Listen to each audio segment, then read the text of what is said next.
Napaka-wow.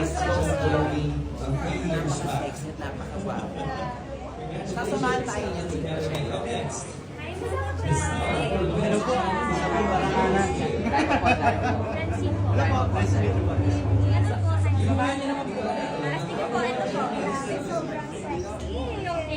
I love it. Ngayong gabi, yan, kasama natin ang Francet. Yes, syempre, gusto naming malaman ano yung nilulook forward ninyo para sa ating 37 Star Awards for TV. Siyempre, the people, yung mga nandito. Siyempre, gusto namin ibahagi rin kung gaano kami natutuwa and kung gaano kami kasaya dahil dito kami, hindi lahat na nakakapunta dito. Isa para sa amin, sa mga katulad namin mahal ng trabaho, gusto namin makitaan kami ng kabutihang loob ng mga tao. At yun. Kumbaga maipalaganap din, di ba? Yung influence hindi lang dahil sa iniidolo nila kayo because sa looks ninyo, bagkos, nagiging magandang role model, halimbawa kayo. Sa susunod pong halalan, iba pala, sorry, hindi ganon. Ang ganda nung sinabi ni Seth, Francine, ikaw naman. Ikaw. Ako naman ako. Hulas na sa init dito. Siyempre bukod sa tao, yung award. Kasi sa totoo lang, para makita yung pinagdala.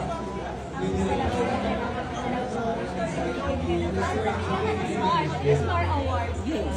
So,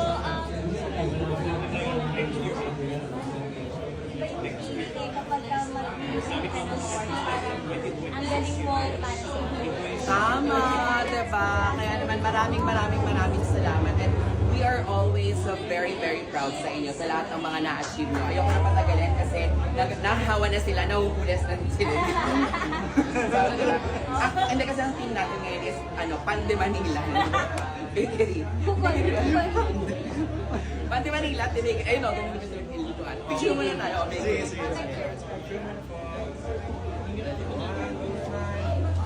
One more.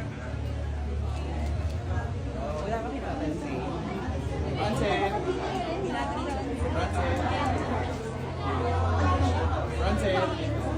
Hindi ba? Francet. Mga kapamilya. Mga kapamilya. Tinanong ko sila, ano nilook forward nyo? Hindi nila napansin. Yung ilong ko nilook forward. Yun yung Hindi nilook pa naman forward. sila. Di ba lang sinabi? DJ Jahilo is always pretty. Yes. Anything she do, pretty. Walang tahe. Hindi, gumising na lang po talaga ng ganun. I love you, Miss Lee. Kaya Amen. Eh, sige po.